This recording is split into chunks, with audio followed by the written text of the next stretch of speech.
Hay un pensamiento en la palabra de Dios en el libro de los Hechos, en el capítulo 17, el versículo número 30.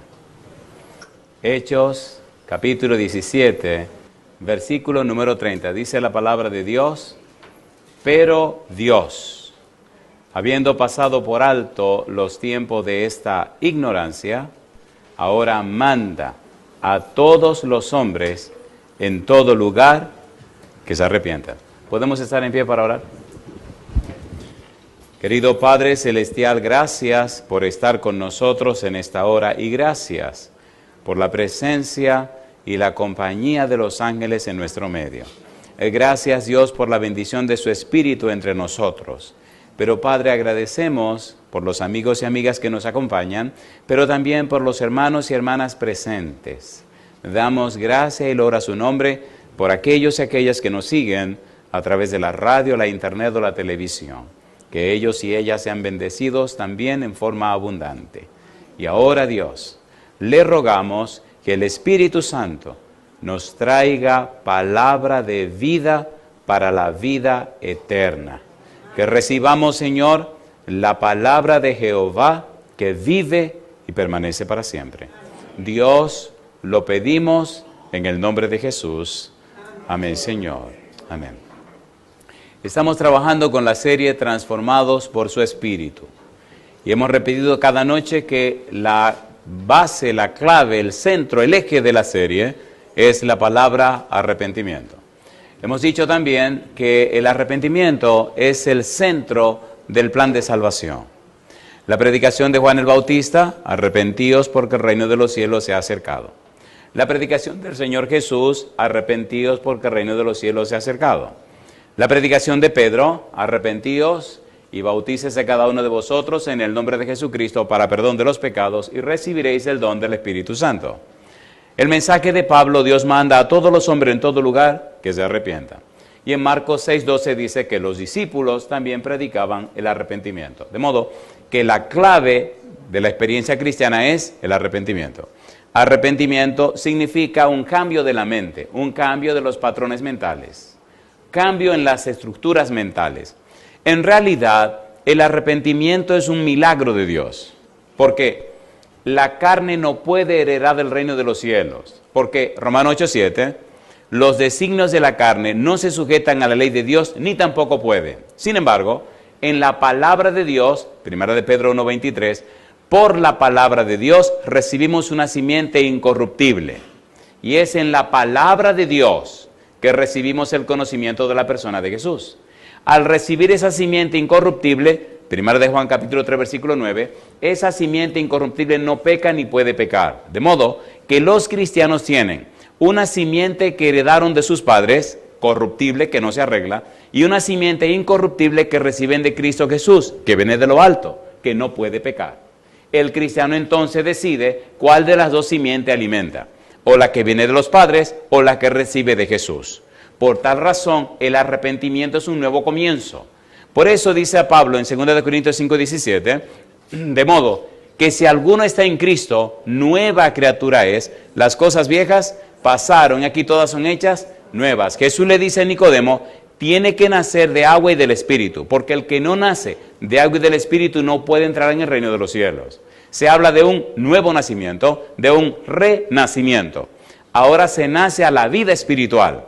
Nacimos de nuestros padres con toda la tendencia al pecado y ahora recibimos una nueva simiente del cielo. Pablo dice, 1 Corintios 15:22, en Adán todos mueren, mas en Cristo todos son vivificados. Y desde el versículo 45 en adelante, Pablo explica cómo nos parecemos a aquel que pertenecemos. Porque los que están en Adán se parecen a Adán, pero los que están en Cristo reflejan a Cristo. Es interesante cómo se hace el contraste, de manera que si usted es cristiano, se supone, se espera y debe ser que usted es una persona nacida de nuevo, una persona arrepentida, una persona convertida.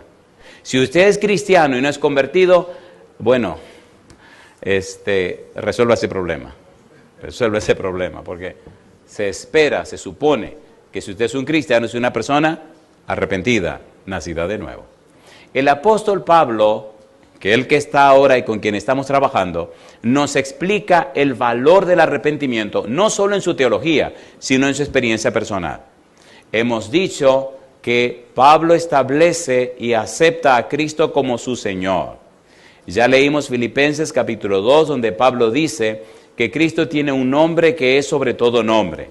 Significa que él acepta a Cristo como Señor. Hemos dicho también que Pablo parte del Salmo 110, versículo 1, donde dice, Jehová dijo a mi Señor, siéntate a mi diestra hasta que ponga a tus enemigos por estrado de tus pies. Pablo establece toda una teología en ese pasaje, donde Cristo es Señor, reconocido por Dios. Ya hemos dicho, San Mateo 22, 51 y 56, que Cristo pregunta de quién es el Hijo del Cristo, y le responden, de David. Y entonces Cristo pregunta, ¿y cómo David en el Espíritu le dice, el Señor dijo a mi Señor, siéntate a mi diestra hasta que ponga a tus enemigos por estrado de tus pies? Si es su Hijo, ¿por qué le llama Señor? Y entonces no lo pudieron contestar. Tomando en cuenta ese pasaje, descubrimos en la Biblia que Dios tiene 7 enemigos. Número 1, la maldad. Número 2, el pecado. Número 3, el diablo y sus demonios. Número 4, la muerte. Número 5, los reyes y príncipes, Salmo capítulo 2, que no quieren sujetarse a Dios ni a su ungido. Número siguiente, los judíos que crucificaron a Jesús. Y número 7, el hombre. De todos estamos trabajando con los judíos que crucificaron a Jesús y rechazaron a Jesús. El apóstol Pablo, en el libro de Romanos, establece toda una teología para explicar el problema de los judíos. Y ya empezamos a hablar de eso. Y hoy necesitamos ir un poquito más a fondo. Nos tomaremos toda la semana analizando y estudiando cómo Dios, en su misericordia, cómo Dios, en su amor, cómo Dios, en su bondad, cómo Dios, en su gracia, intentó, buscó e hizo todo lo posible para que el pueblo de Israel se arrepintiera aceptando al Mesías, Cristo Jesús. Notaremos que siendo Pablo un judío, escribe también para la gente de su clase. Inclusive, notaremos cómo él dice, si yo pudiera dar mi vida para que ellos se salvaran, yo la daría. El mismo sentir que tenía Moisés cuando el pueblo pecó. Pero ya llegaremos ahí en un momento. En el libro de Romanos, en el capítulo 2, vimos en la noche anterior, el apóstol Pablo nos habla acerca de los judíos. Y en el libro de Romanos se establece toda una teología. Hagamos un breve repaso del libro, ubiquémonos para entender qué es lo que hay en el capítulo 9, 10 y 11. Cuando lleguemos allá, comenzaremos con nuestro tema de esta hora. Pero sin embargo, es necesario que usted entienda qué es lo que Pablo hace en el capítulo 9, 10 y 11. ¿Por qué los capítulos 9, 10 y 11 son nada más y nada menos que un paréntesis en lo que Pablo está diciendo? Cuando usted toma Romanos en las manos y lo estudia, ocurre lo siguiente. Ponga cuidado. Romanos capítulo 1, versículo 16 y 17. Leamos ese versículo por lo menos. Y vamos a hacer ese resumen rapidito. Romanos 1, 16 y 17. ¿Cómo dice el 16? Porque no me avergüenzo del Evangelio, porque es poder de Dios para salvación a todo aquel que cree. Al judío, ¿qué cosa? Primeramente. ¿Y qué dice ahora? Y también al griego. Porque en el Evangelio la justicia de Dios se revela por fe y para fe, como está escrito, ¿qué cosa? Mas el justo por la fe vivirá. Mi pregunta, ¿está el Evangelio para que el judío se salve, sí o no? ¿Y para que se salve el griego, sí o no? ¿Y para que nos salvemos nosotros también? Claro, es para que los judíos y los gentiles se salven. Ahora comienza Pablo su libro. Hagamos una breve reseña del libro, por lo menos hasta el capítulo 9, donde tenemos que trabajar. Número 1, en el capítulo 1 del libro de Romanos, Pablo establece la condenación de los gentiles. ¿Pecaron los gentiles rechazando a Dios? Sí. ¿Rechazaron a Dios? Sí, Señor. Capítulo 1, y las consecuencias del pecado de los gentiles. Capítulo 2, los judíos rechazaron a Jesús, ¿sí o no? A ver, ¿sí o no? Entonces Pablo establece que ellos también están en pecado. De hecho, presenta capítulo 2, versículo 28-29. Vamos a leer. Mire lo que dice acerca de ellos. ¿Qué dice el versículo 28? ¿Qué dice el versículo 28? Pues no es judío el que lo es exteriormente. ¿Qué dice ahora?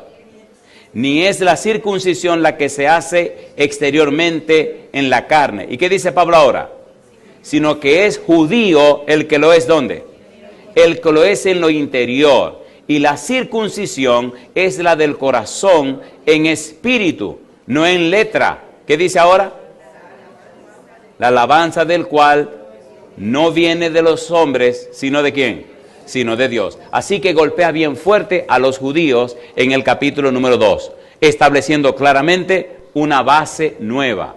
De modo que en el capítulo 3, Pablo concluye en la primera parte, dejando claro que tanto gentiles como judíos están condenados. Capítulo 3, versículo 9. ¿Cómo dice el versículo 9? ¿Qué pues? ¿Somos nosotros mejores que ellos? En ninguna manera, pues ya hemos acusado a ¿quiénes? A judíos y a gentiles, que todos están bajo pecado. La primera parte del libro es la condenación. Gentiles y judíos están completamente condenados. Mi pregunta, ¿somos pecadores? ¿Sí o no? Sí. Romanos 3:23, por cuanto todos pecaron y están destituidos de la gloria de Dios. Número 1, todos son pecadores. Capítulo 1 y 2, primera parte del capítulo 3. En el capítulo 3, versículo 21, Pablo dice la segunda parte de su libro, la justificación. Aunque somos pecadores, aunque estamos bajo condenación, Dios manifestó su justicia en Cristo Jesús. Ahora usted puede ser perdonado, justificado, reconciliado con Dios en Cristo Jesús. ¿Es así o no es así? ¿Es así o no es así? Y establece claramente 3 metáforas para hacernos entender que judicialmente, en asunto de esclavitud y en asunto del santuario, nosotros estamos reconciliados con Dios. En el capítulo 3, versículo 21 al 26, habla de 3 metáforas. Número 1, nos habla de justificados, una metáfora de los tribunales. Justificado significa declarado justo. Número 2, redención, una figura del mercado de esclavos. Y número 3, propiciación o expiación, una figura del santuario. Y más adelante vamos a encontrar en el capítulo 5 la palabra reconciliación, pero eso viene más tarde. ¿Qué estamos diciendo? Dios ganó, compró el derecho con la sangre de Cristo de perdonar tus pecados. Ahora tú puedes ser reconciliado con Dios en Cristo Jesús, sea judío o sea gentil. En Cristo alcanzamos salvación y vida eterna. ¿Tiene sentido o no tiene sentido? Número 1, todos estamos condenados porque somos pecadores, pero todos podemos ser reconciliados con Dios en Cristo Jesús. Número 3, entonces, dentro de la justificación, Pablo establece y presenta 2 pilares que recibieron toda su salvación por la fe. En el capítulo 4 habla de Abraham y habla de David. Y ellos recibieron la bendición por la fe, de manera que somos justificados por la fe. No porque somos buenos, sino por la fe en lo que Dios proveyó. Y quien Dios proveyó es Cristo Jesús. ¿Tiene sentido o no tiene sentido? ¿Tiene sentido o no tiene sentido? En el capítulo 5, Pablo dice, miren, nosotros somos débiles, somos impíos, somos pecadores y somos enemigos de Dios. Así que usted, como es débil, no tiene poder para salvarse usted mismo.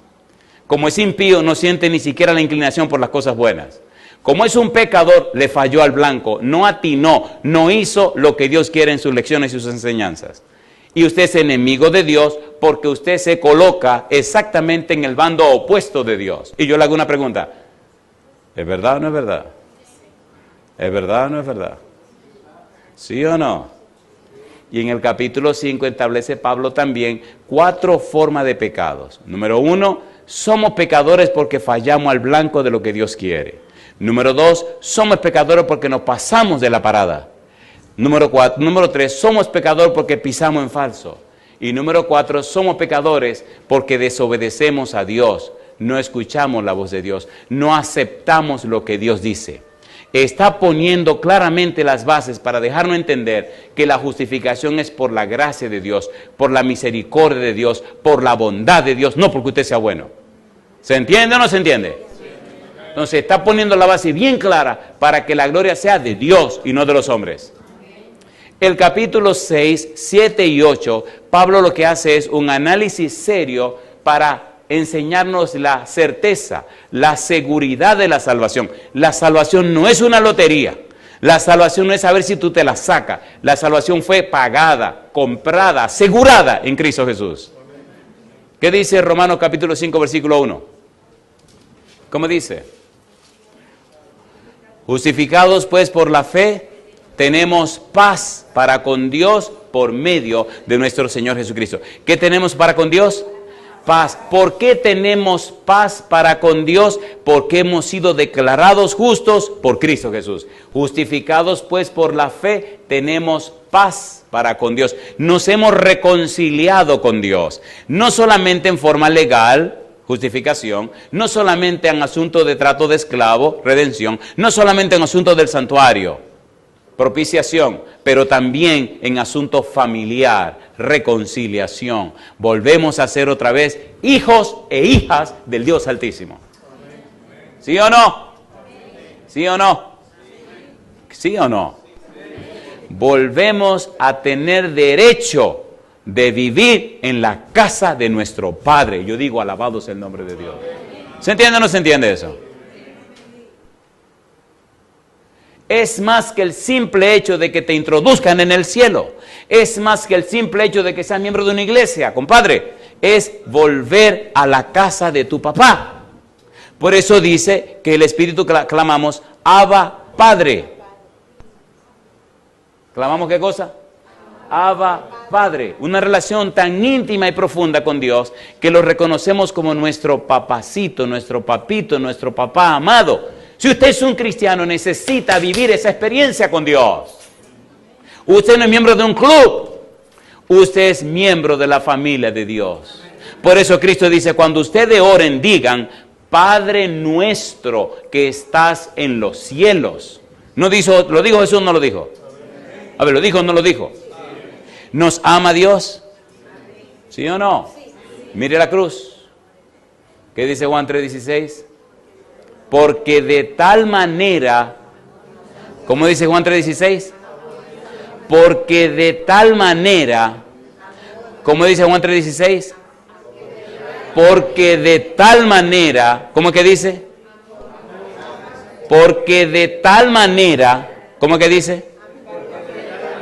Porque de tal manera. Si usted no entiende porque de tal manera, lo otro no tiene tanto sentido. Póngase a pensar, ¿cómo es que Dios me amó a mí y aceptó que Cristo pasara lo que pasó?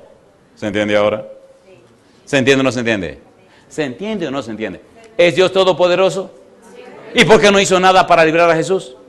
¿Se lo gritó Jesús en Getsemaní? ¿Sí o no? ¿Gritó en la cruz? ¿Sí o no? ¿Lo maltrataron o no lo maltrataron? ¿Lo golpearon o no lo golpearon? ¿Sí o no? ¿Y por qué Dios no hizo nada? Porque de tal manera, alabado sea el nombre de Dios. Entonces sacúdase, si usted es un cristiano, entienda quién es usted. Usted es una persona demasiado valiosa para Dios.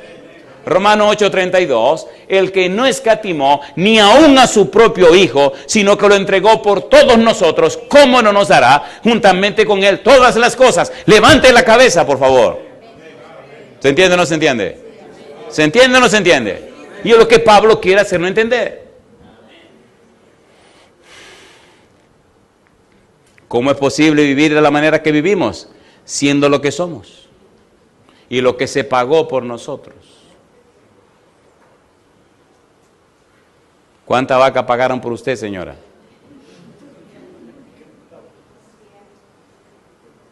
¿Han visto la película de Johnny Lingo? ¿La han visto? La película de Johnny Lingo. Una isla donde cuando usted se iba a casar con una muchacha tenía que pagar la dote matrimonial.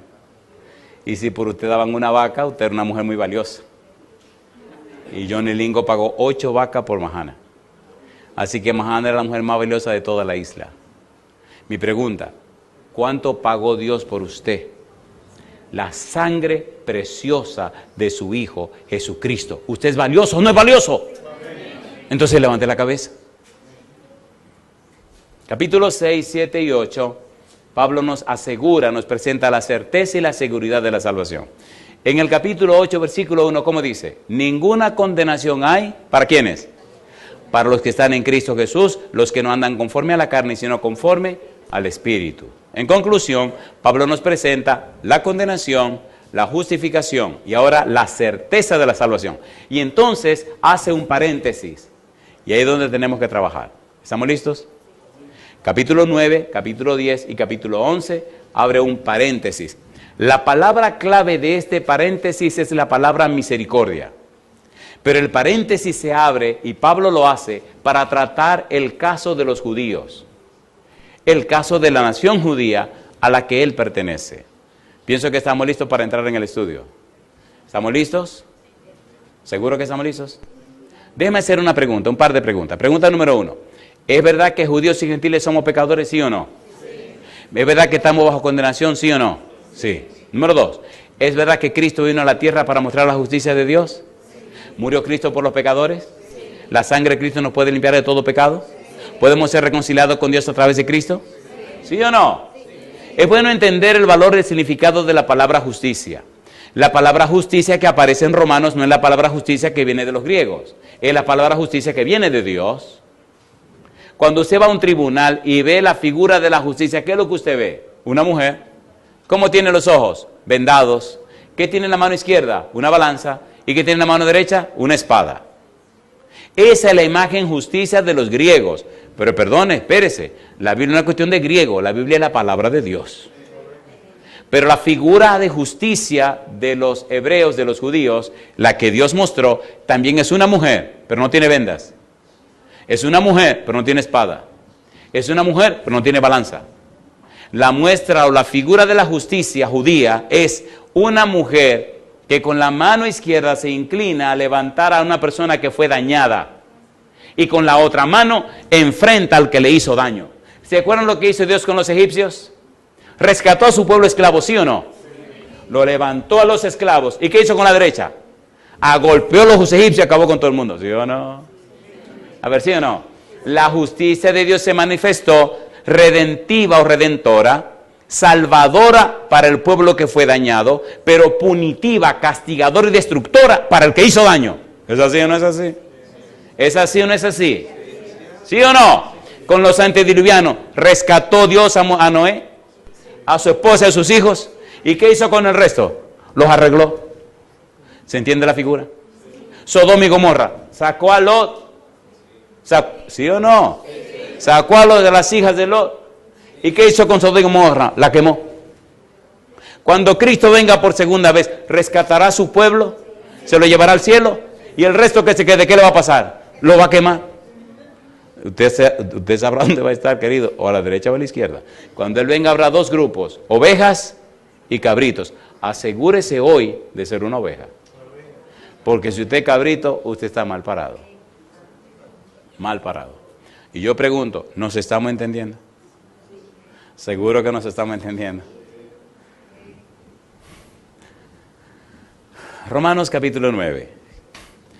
En Romanos capítulo 9, capítulo 9, 10 y 11, Dios quiere salvar a Israel. En los capítulos 9, 10 y 11, Dios está empeñado y Pablo nos presenta, número 1, las bases de la salvación, número 2, el propósito de la elección de Dios, número 3, la infidelidad del Israel incrédulo y lamentablemente no acepta a Dios y enfrenta la infidelidad del Israel incrédulo versus la fidelidad de Jehová. Comencemos a entender el pensamiento de Pablo y vayamos históricamente a comprender la situación de estos israelitas que rechazan a Jesús y por tanto rechazan a Dios. La dureza del pueblo de Israel, la dureza histórica de Israel viene desde el pasado. Veamos en la Biblia cómo se plantea esto, antes de entrar a la experiencia que Pablo nos quiere relatar en el libro de Romanos capítulo 9, 10 y 11. Deuteronomio capítulo 9, versículos 6 y 7. Hablemos un poquito de la dureza histórica de Israel. Vamos rapidito. Recuerde que estamos entendiendo esas personas que rechazaron a Jesús. Deuteronomio capítulo 9, versículo número 6 y 7. ¿Cómo dice el verso 6? Dice el versículo 6, por tanto, ¿qué cosa? Sabe que no es por tu justicia que Jehová tu Dios te da esta buena tierra para tomarla, porque pueblo duro de cerviz eres tú. ¿Y qué dice ahora? Acuérdate, no olvides que has provocado la ira de Jehová tu Dios en el desierto, desde el día, ¿qué cosa dice? Que saliste de la tierra de Egipto hasta que entraste, ¿dónde? En este lugar. Habéis sido rebeldes a Jehová. Mi pregunta, ¿era histórica su dureza, sí o no? A ver, ¿sí o no? ¿Sí o no? ¿Sí o no? Lo que Pablo nos va a presentar en Romanos no es nada nuevo, pero debemos entender de dónde comienza el problema. Ahora, yo le hago una pregunta a usted. ¿Verdad que yo he estado llamándole muchas veces y usted se hace el duro o la dura? ¿Sí o no? Tenga cuidado. Porque Jehová insiste, insiste, insiste, pero cuando dice se acabó, se acabó. No juegue con la misericordia de Dios. Si oyereis hoy su voz, no endurezcáis vuestro corazón como en la provocación. Un pueblo de dura cerviz. Versículo 13. ¿Cómo dice el verso 13? Y me habló Jehová diciendo, he observado a ese pueblo. ¿Y qué dice? Y aquí que es pueblo de dura cerviz. Un pueblo con un corazón duro. Versículo 24. ¿Qué dice el verso 24? Rebeldes habéis sido a Jehová desde el día que yo os conozco. Ay, mamá. ¿Eran duros o no eran duros? Bueno, déjeme hacer un pequeño paréntesis aquí. ¿Usted cree que es sabio ser duro con Dios? ¿Usted cree que es sabio ser cabezadura con Dios? ¿Usted cree que es sabio rechazar a Dios? ¿Usted cree que es sabio huir de Dios? A ver, no. Si usted tiene que arreglar sus cosas con Dios, arréglela ya mismo. Y no la deje para después ni para mañana. Versículo 27. ¿Cómo dice el verso 27? Acuérdate. ¿De quién? Acuérdate de tu siervo Abraham, ¿qué hizo? Isaac y ¿quién más? Y Jacob. No mires. ¿A qué cosa? A la dureza de este pueblo. ¿Y qué más? Ni a su impiedad, ni a qué más, ni a su pecado. Yo pregunto, ¿Moisés sabía con qué pueblo estaba bregando? ¿Sí o no? ¿Sí o no? Sin embargo, Dios seguía usando su misericordia. Sin embargo, Dios seguía detrás del pueblo, ¿o no? ¿Sí o no? Y Dios seguía, y Dios seguía, y Dios seguía, y Dios seguía, y Dios insistía, y Dios insistía, y Dios insistía, y Dios insistía. Todo por su misericordia. Y yo le pregunto, ¿verdad que Dios ha seguido insistiendo con usted? ¿Y con usted también? Hay personas que tienen años huyendo de Dios. Hay personas a las que Dios ha buscado por mucho tiempo. Y hay personas a las que Dios ha encontrado. Hay una serie que grabamos en Argentina, en la ciudad de Santa Fe, que se llama Dios te busca. Cuando usted lee la Biblia, descubre que siempre es Dios que busca al pecador. Nunca es el pecador que busca a Dios. Siempre es Dios que busca al pecador. ¿O no? Y a veces Dios busca tanto al pecador que aún en el último momento Jehová insiste. El señor Almonte se estaba muriendo. Había que hacerle un trasplante de riñón y no consiguieron riñón. Así que él pidió que lo visitara un pastor de la iglesia adventista. No había ningún pastor de la iglesia adventista en toda la ciudad. Era un fin de semana y todos los pastores habían salido como a 3 horas del lugar a un retiro ministerial. Pero apareció un negro que regresaba de un viaje que había hecho ese domingo y acaba de llegar a la casa cansado, hambriento, con deseo de darse un baño, comer y dormir, porque venía de hacer una campaña en algún lugar. Llegamos al aeropuerto, Le dije a mi esposa, mi negra, ponme la comida, yo me voy a bañar, pero yo tengo un hambre y después que como yo lo quiero es dormir. Así que me bañé y empecé a comer. Suena el teléfono. Y levanto el teléfono y la persona del otro lado me dice, ¡qué bueno que lo encontré! Digo, ay mamá. Y le digo, ¿cómo le puedo servir? Y se le había orado a Dios encontrarlo. Digo, ¿cómo le puedo servir?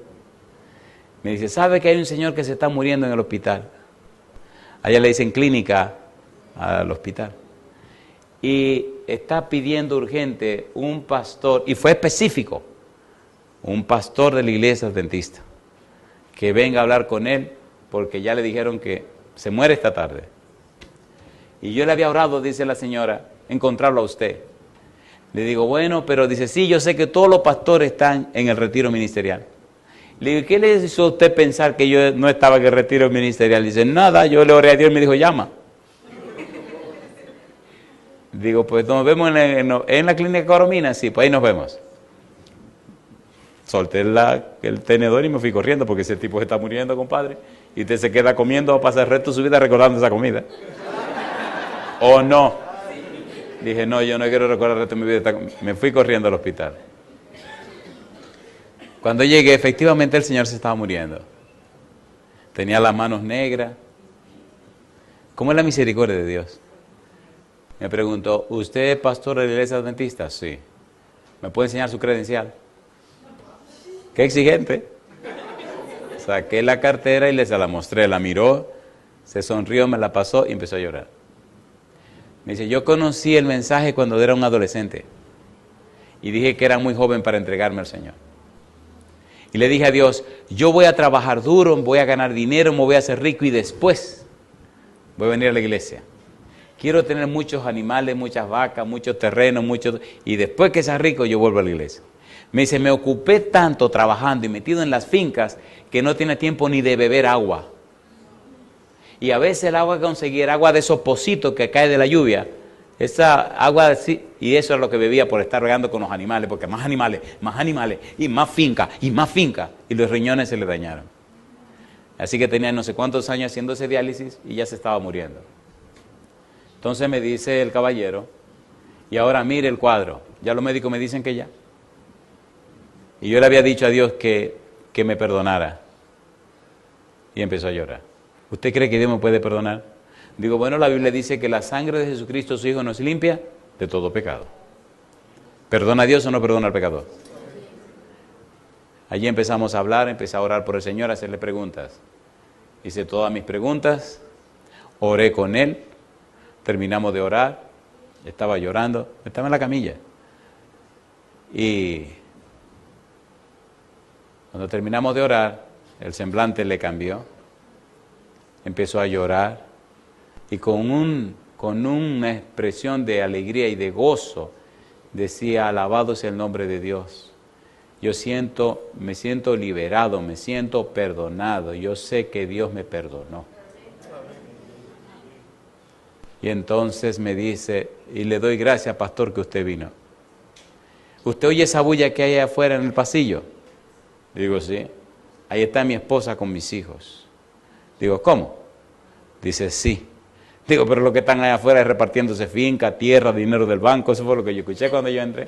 Dice, efectivamente, ¿qué le importa lo que me está pasando a mí? Le importa lo que yo tenía. Ay, pastor, qué tonto fui, que no me entregué al Señor cuando debía hacerlo. Y ahora mire, había un monitor donde él estaba conectado que medía los latidos del corazón. Así que la mano en el pecho, él estaba hablando. De repente me mira, se sonríe y le dije, en cualquier momento usted puede morir en paz, no se preocupe.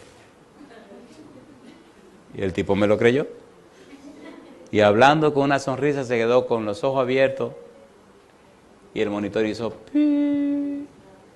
La enfermera corrió, yo me aparté, me miró y me dice, ¿se murió? Digo, sí, se murió. Una pregunta para usted. ¿Quién está mejor, ese tipo que murió en Cristo o usted que no se ha entregado a Cristo? ¿Me entienden ahora? Los que viven saben que han de morir, pero los muertos nada saben. Sin embargo, Cristo dice que los muertos en Cristo resucitarán primero. ¿Se entiende ahora? ¿Se entiende o no se entiende? A pesar de la dureza de Israel, Dios insistió en que el pueblo entendiera, en que el pueblo se recuperara. Dios insistió en buscar al pueblo. Dios no solamente insistió sobre los judíos, Dios escoge a todos. Dios quiere que todos se salven. Aunque Pablo nos explica todo lo que Dios hizo para que los judíos se salvaran, a pesar de lo que Pablo nos dice con relación a lo que Cristo hizo para rescatarlo a ellos, Jesucristo dice: Jerusalén, Jerusalén, que matas a los profetas y apedreas a los que te son enviados, ¿cuántas veces quise juntarte a ti como la gallina junta a sus polluelos debajo de sí y no quisiste? ¿Insistió Dios o no insistió? ¿Sí o no? ¿Le envió los profetas? Sí, le envió los profetas. Y después de todo viene el mismo Dios. ¿Y qué hacen con el Señor? Lo crucifican. Génesis 3:15. Adán y Eva pecan y Dios viene a presentar el Evangelio en cierne, el protoevangelio, el Evangelio en sus comienzos. ¿Qué dice Génesis 3:15? Dice el 15: y pondré enemistad entre ti y la mujer, y entre tu simiente y la simiente suya. Esta te herirá en la cabeza y tú le herirás, ¿dónde? En el calcañar. ¿Quién es la simiente de la mujer? Cristo Jesús. ¿Vino Cristo solo por los judíos o vino por todos los seres humanos? Todos los seres humanos. Si usted se resiste, como se resistieron esos judíos, usted terminará mal. Mire lo que dice la Biblia en Hechos capítulo 2, versículo 23. Me gusta cómo Dios pone las cosas claras en su palabra. Y vamos a aterrizar. ¿Qué dice Hechos capítulo 2, versículo 23? Hechos capítulo 2, versículo 23. ¿Qué nos dice el apóstol Pedro? ¿Cómo dice?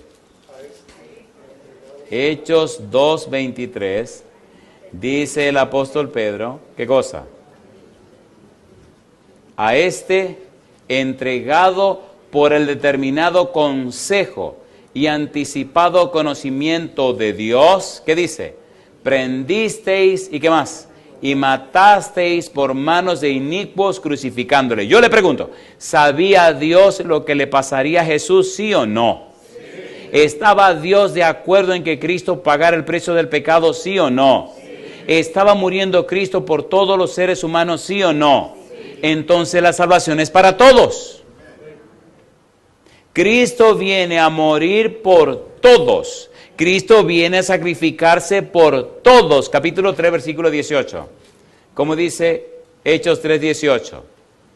Pero Dios ha cumplido así lo que había antes anunciado por boca de todos sus profetas. ¿Qué dice? Que su Cristo había de padecer. Alabado sea el nombre de Dios. No solamente por los judíos, sino por ti también. Y por usted también, querido y querida que me está escuchando, me está mirando, o está en cualquier lugar de la tierra. Cristo murió por usted. Mi pregunta, ¿cuál es su respuesta a Dios? ¿Quién es el que está empeñado en que los hijos regresen a la casa? Dios. ¿Quién fue el que envió a los profetas? Dios. ¿Quién fue el que se hizo hombre y vivió entre nosotros? Emmanuel. ¿Qué significa Emmanuel? Dios con nosotros. ¿Quién lo derramó y lo dio todo? Dios. Mi pregunta, ¿por qué usted se hace tan resistente? ¿Tiene sentido o no tiene sentido? ¿Tiene sentido o no tiene sentido? Capítulo 3, versículo 19. ¿Cómo dice Hechos 3, 19? Así que, ¿qué cosa? Arrepentíos. ¿Y qué más? Y convertíos. ¿Para qué? Para que sean borrados vuestros pecados, para que venga de la presencia del Señor. ¿Qué cosa viene? Tiempo de refrigerio. Es una pregunta. ¿Hay alguien en este lugar, en este momento, alguna persona que sabe que necesita arrepentirse? ¿Hay por lo menos una persona? ¿Puede levantar su mano, por favor? Alabado sea el nombre de Dios. Si usted sabe que necesita arrepentirse, déjese de estar poniéndose difícil. A Dios le costó todo. No escatimó ningún esfuerzo. Esto no es un juego a la religión. Esto es un asunto de principios. La salvación del ser humano le costó a Dios todo lo que Dios tenía. Y si usted se entrega a Cristo, le costará todo lo que usted tiene. ¿Y qué es lo que usted tiene? Nada. Una cosa linda, mamá. ¿Qué es lo que le damos al Señor cuando nos entregamos a Él? Un corazón sucio y lleno de pecado, ¿o no? Una vida malograda de pecado, eso es lo que le damos a Dios. Y sin embargo, Él dice, la sangre de mi Hijo te limpia de todo pecado. Póngase en pie conmigo si usted sabe que necesita ser una persona arrepentida. Póngase en pie, no tenga ningún miedo. Me gusta ese versículo porque dice, así que, ¿qué cosa dice Pedro? Arrepentíos y ¿qué más? Y convertíos para que sean borrados vuestros pecados, para que vengan de la presencia del Señor. ¿Qué cosa dice? ¿Tiempo de qué? De refrigerio. Y mire ahí mismo en el capítulo 4, el versículo 27 y 28, lo que dice la Biblia. La Biblia es maravillosa. ¿Qué dice el verso 27? Hechos 4, 27. Porque, ¿qué cosa? Hechos 4, 27. Porque verdaderamente, ¿qué dice? Se unieron en esta ciudad contra tu santo Hijo Jesús. ¿Y qué más? A quien ungiste. ¿Quiénes se unieron? Herodes y Poncio Pilato con los gentiles y el pueblo de Israel. ¿Se unieron o no se unieron? ¿Y se unieron contra Cristo, sí o no? ¿Lo sabía Dios? ¿Por qué no lo impidió? No había otra manera de salvarte a ti y salvarme a mí. La única forma de salvarnos era pagando un precio. ¿Cuál era el precio? La sangre de Cristo Jesús. Y yo le hago una pregunta a usted. Mi pregunta, ¿merece Dios que usted le ame a Él como Él le amó a usted? Ese es el punto, queridos. Eso es lo que estamos predicando. Eso es lo que queremos decir. ¿Qué dice el versículo siguiente? Capítulo 4, versículo número 28. ¿Qué dice el verso 28? Para hacer cuanto tu mano y tu consejo habían antes determinado, ¿qué cosa dice? Que sucediera. ¿Cómo? ¿Y qué tenía Dios que ver con todo eso? No había otra manera de pagar el precio del pecado que no fuera con el sacrificio de Jesús. ¿Dejó Dios que ocurriera? ¿Sí o no? Entonces te tengo buenas noticias. Tu salvación está segura y asegurada. No tienes nada que temer. Pero asegúrate de entregarte a Cristo.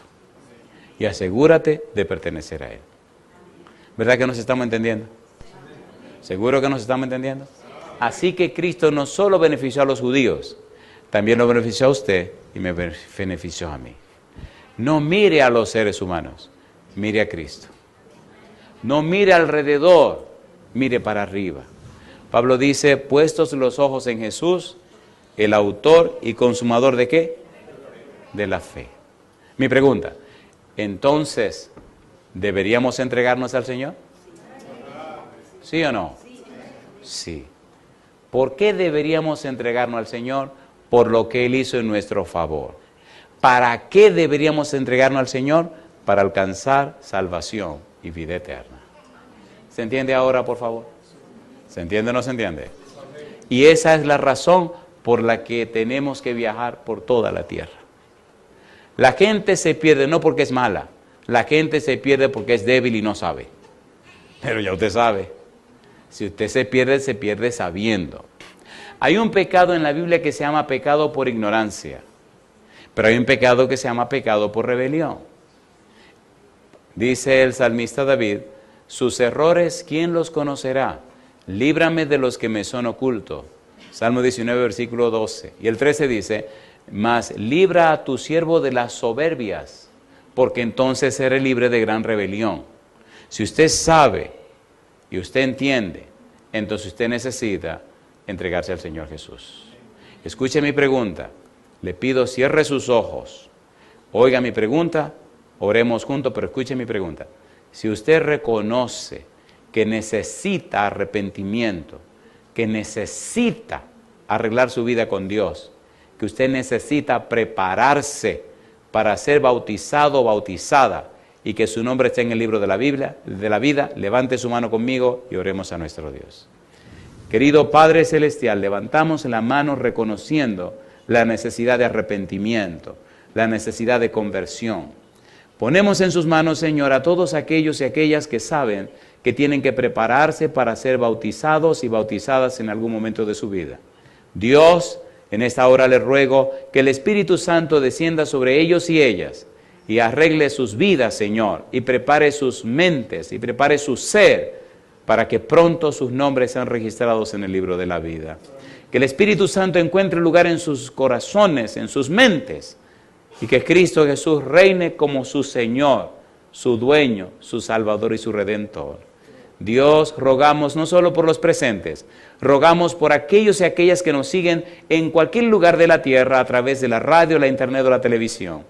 Que el sacrificio de Cristo, Señor, que el regalo de Dios, que el sacrificio del cielo sea efectivo y eficaz en cada uno de nosotros y que a través de Cristo alcancemos salvación y vida eterna.